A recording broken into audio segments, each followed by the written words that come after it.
Painting foliage can be tricky at times, especially if you're a self-taught artist and you're coming from the background of mostly drawing and not painting. And lately I really like the basic foliage problem because while it's a very simple example, it actually exposes a lot of wrong habits that you may have that prevent you from using the proper fundamentals of painting and making you almost unable to actually succeed at painting such a simple thing. Now, foliage is simple because it can be whatever you want. It may be like a made-up foliage, right? It doesn't mean anything. It's not a specific type of it or anything. Whatever, just leaves of any shape. And while it's really important to follow the very first fundamental skill I described recently, which is abstraction and shape design, because when you're painting some kind of mess, it's all about that. You need to make sure that no leaf has like the same direction twice or something like that, or even distances or something that's just immediately gets into your eye and looks wrong, or like a pattern where there shouldn't be any. But even if you fight that as much as you can, it still may be really hard to visualize so many separate objects on top of each other without drawing their outlines. Like, how do you work with it? Well, the main trick I found very useful lately, and I think this is a good exercise for that, is a simplified logic of rendering values. So as I always say, whenever I fix some kind of painting or work on my own painting, I always tend to talk about how values are important in terms of if a surface of an object is facing downwards is darker, and at the top it's bright, assuming that the light is mostly from the top, like a top hemisphere,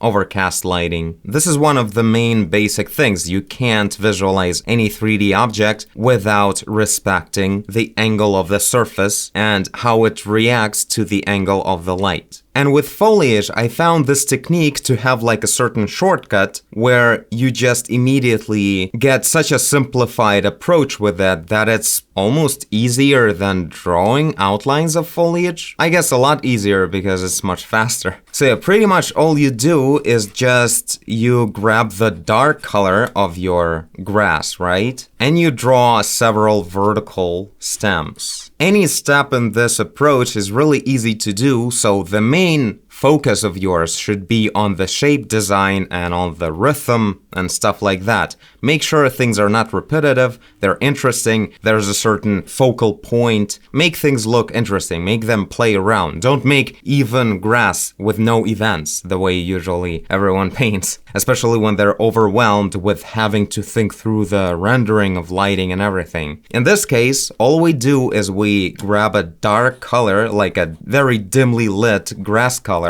and we just add those stems everywhere. But as you notice right now, I'm only painting super vertical lines. Next step, I'll grab the bright color, or let's go ahead with like create a new one. So brighter and a bit more saturated, maybe less cold. And with this color, now I'm going to be thinking about only the stems that are tilted, or the tips of the stems that are tilting. And I'll just be painting those. So I'm just painting everything that's horizontal now. Again, thinking about the design, not anything else, because it's really simple. It's a very distilled situation. You don't have to think about much at all. Now, as you can see, it doesn't mean that I only paint literally horizontal lines on the canvas. Sometimes the tilt can be horizontal, but like towards you. So it's sort of a vertical line, but it's a shorter vertical line, like this one. It still means that a stem of grass was kind of like tilting towards us like this. And that's where it's catching that light. And this situation actually continues the previous short video I did with the example of a grass about adding a floating element, where you just add a floating bit of grass even though it's not actually floating. That's because you're just catching a bright light with a stem that's just tilted over or something like that. So it's assuming a more complex three-dimensional geometry that's just folding over and suddenly a bright side of a stem appears. So it makes sense to do that, and it's especially easy to do if you're segregating the bright and the dark part of the whole composition and work on those two parts separately. And now I'll just go ahead and repeat that one more time with adding couple of more vertical stems to cover the bright stems that I added, because before that, nothing was covering them. That looked weird. And generally, you already get some kind of interesting design that's following the overall lighting. It's very easy to go from there with detailing it, adding more specific elaborate shapes of that foliage, just doing the same approach. Of course, if your light is from the side, which is like if you have a sunlight that is not noon, but right, it's like dusk or dawn, right? It will be a light from the side. That literally means everything that's from the side will be the bright side. So now, this is my vertical direction. This is where all the stems are looking towards the sun, so not actually catching any light, contrary to the opposite. So this way the light is missing them. With certain variation, don't overdo it, of course, because there's not that many tilts that's supposed to happen in that direction. And yeah, occasional breaking of rules is really important. We need to draw some of the horizontal stems also darker. Well, kind of like in this example, I had certain tilt that's still completely dark. And that's simply because even though the leaf may be facing the light source,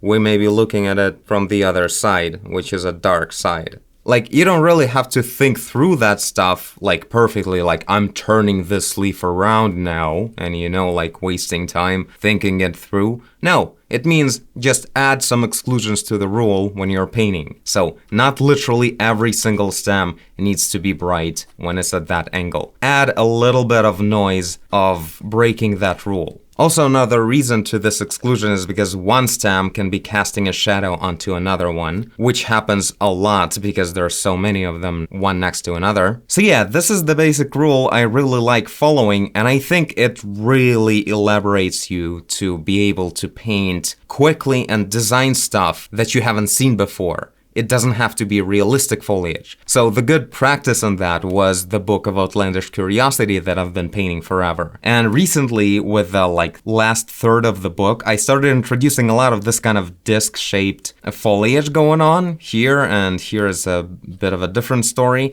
And you see, I'm following that logic all the time. So if the light is hitting from that side, everything that's facing there is bright, and as we gradually turn away from it, it's getting darker. So in here as well, it's like from the top, so these super vertical ones are darker. Everything that's more horizontal is catching more light. And in here is just this abstraction is really satisfying simply because it's following that rule very precisely while having this expressive brushwork. And yeah, as you get more detailed, it's still working just right, really works in your favor. So something sticking really vertical, getting darker, that's something that's tilting and reflecting the skylight in this case as well. It's raining, so there's a lot of reflection going on. Up to very small details if I'm adding some foliage next to the legs of this creature right here. So in here as well, you see all the vertical ones are dark, horizontal ones are brighter. And sometimes I'm adding this pale color of the grass, that's the reflection of the sky. In here I got a bit of a different situation where the light source is this bonfire, so everything that's facing the bonfire is getting bright, and everything that's not facing the bonfire is getting dark. So with any kind of lighting, you just think about the current direction of it locally for whatever the patch of a grass you're painting, and just render according to that logic. I also prepared a little scene right here, so as you can see, these are like schematic, simplified grass stems, and one of them is vertical, and then they go more and more tilted. This is an example of a sunlight hitting directly from the top. So you see this schematic top plane of the cylinder is really bright, but the stem itself is super dark, and as it tilts away, it becomes super bright. So this is just perfect geometry logic, but of course we're not always painting the sunlight, and if we have an overcast lighting, right now you see we have super soft shadows because the surface of the light in this case is this big, so even from here, the light is hitting the surfaces. So it softens that logic. Well, this color is not as dark as it used to be, it's still super noticeable how this is much darker than this, because that logic still works. If the light is from the top, anything that's horizontal is gonna be lit brighter.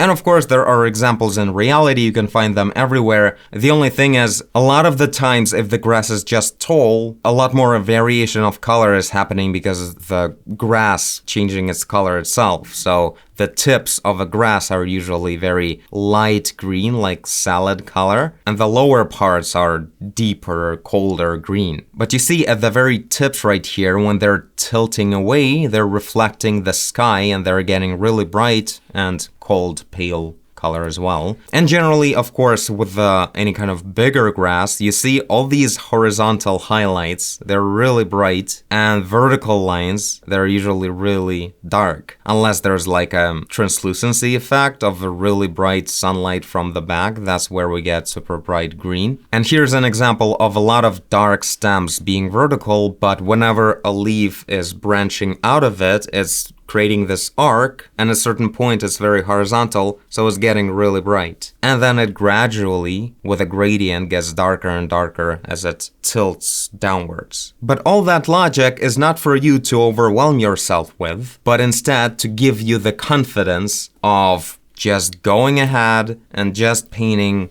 dark, dark, dark, bright, bright, dark, dark, and so on. It's just gonna work always. If you follow the rules, if you don't paint really bright vertical stems, you can paint any kind of foliage you want and just focus on the design of your mess. Of course, it works not only with foliage, you can create any kind of litter, but I think grass is specific for that because all of the grass is almost of the same color, it's just green color, so if the lighting is darker on it, it will be darker, contrary to any kind of litter where a bright piece of paper will always be brighter than some kind of dark thing. So it's like a distilled specific situation where only values matter and you can't really differentiate between different objects with just their colors because the color is always the same. So I think it's a good exercise to train your trust in values and rewarding yourself with being able in that trust to fully focus on just the abstraction and the design and shape language and everything. So yeah, give it a try.